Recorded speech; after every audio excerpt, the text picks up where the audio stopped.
Hey there, welcome to the channel. This is Caffinicus, and today's World of Warships video will feature a game in the Roon, the Tier 9 Tech Tree Creeks Marine Cruiser. This is a ranked game on Islands of Ice. Our teams spawn south, and the rest of my team is pushing the A cat, so I've decided to take B. As always, let's start with the strengths and weaknesses of the ship as we're moving into position. The Roon is a generalist cruiser, which does a bit of everything. It's got the second highest HP pool of the Tier 9 Tech Tree cruisers at 49,500. You're not going to be comparable to the super cruisers at this tier, most of which have upwards of 60,000, but still a nice chunk of HP. The armor profile is good. You have 27mm armor plating all around, which cannot be overmatched by 381mm guns. You also have a bit of a turtleback on the Roon, which can help protect you from smaller caliber guns.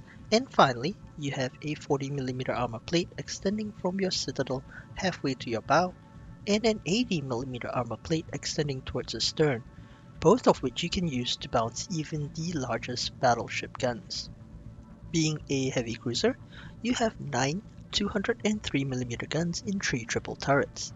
These guns have a quick reload of 9.2 seconds once fully upgraded and when mounting main battery mod 3.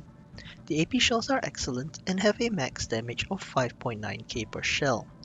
The HE shells on the other hand have poor damage with only 2.5k max, but they do have the improved German HE penetration of 51mm, which means you'll go through the bow, stern, and deck plating of almost any ship in the game, other than the high tier Russian battleships that is.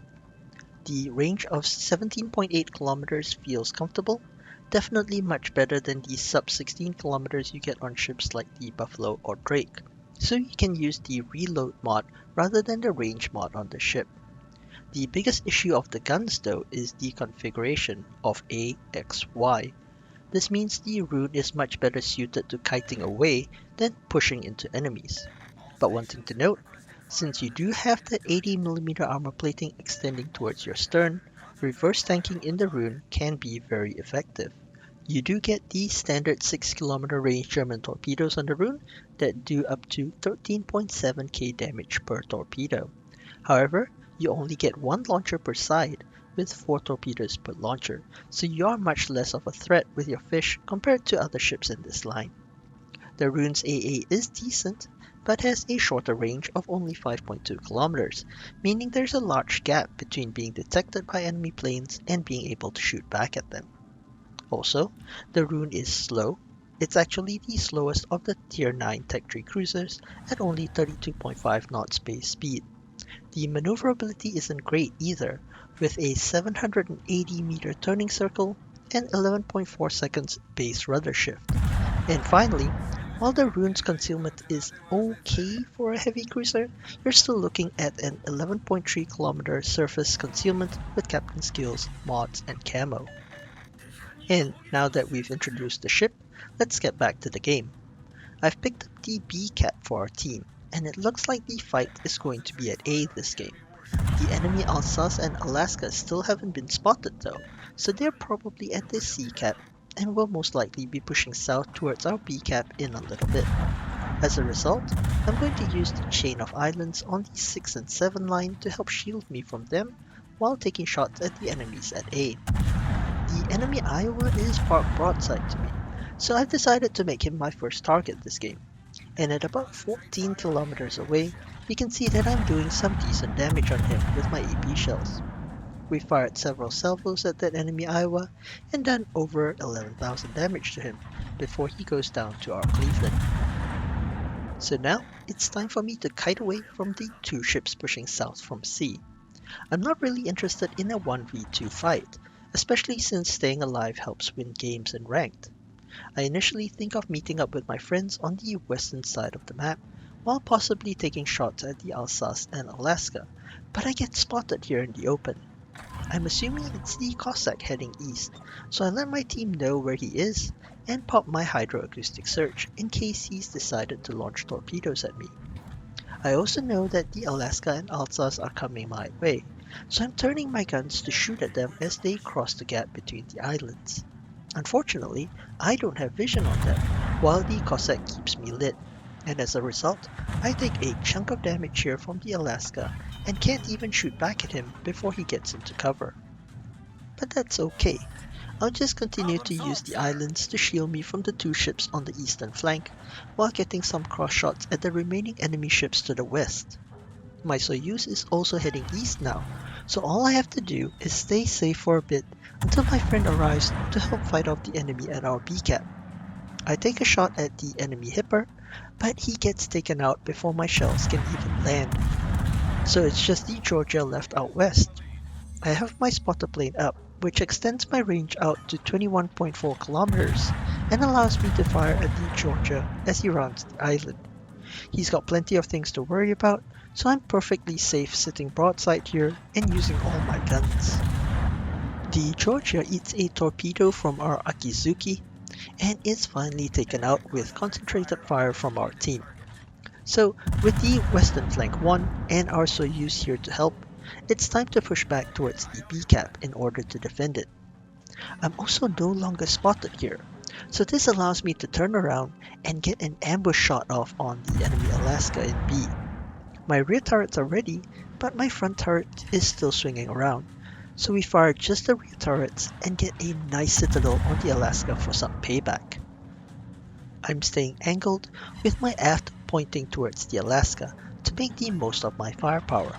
Remember, the Roon has two turrets in the rear of the ship, along with a nice armor plating that can definitely bounce the Alaska's shells.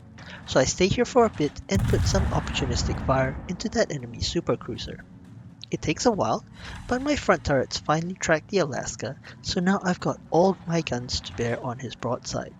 I've also started to turn my ship around here, thinking that I would push forward to keep the Alaska broadsided, but unfortunately my Soyuz has just gotten sunk.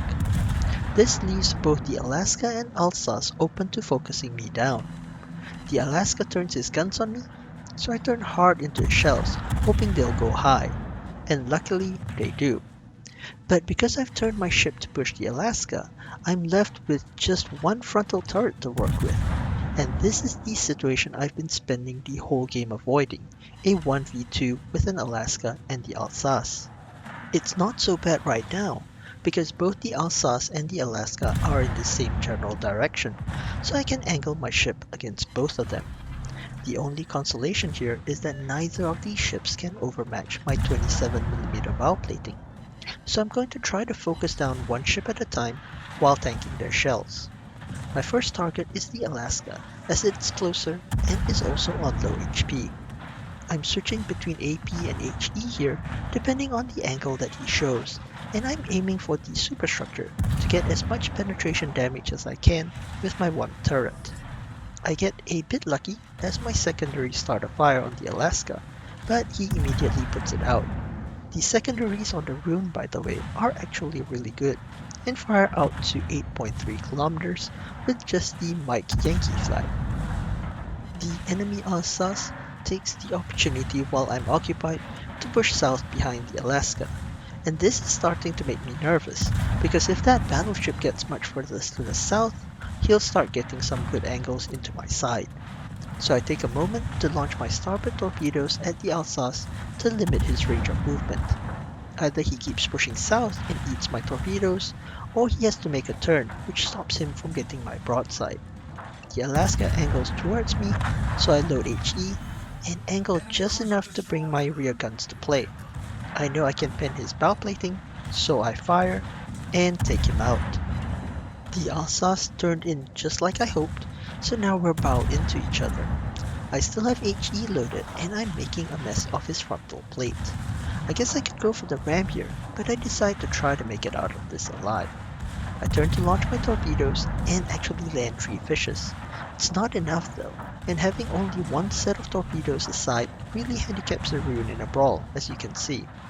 But that turn allows me to angle away from the Alsace, and this means I can bring most of my firepower to bear on him. I load AP on his broadside, but my first salvo gets eaten by his torpedo protection. That's okay, I've got a good reload on the Roon, so we keep firing at his nice flat side with our AP shells and do some good damage to the enemy battleship. Our rear plating is also holding up really well here, as you can see. And with this salvo, we finally take out that enemy battleship.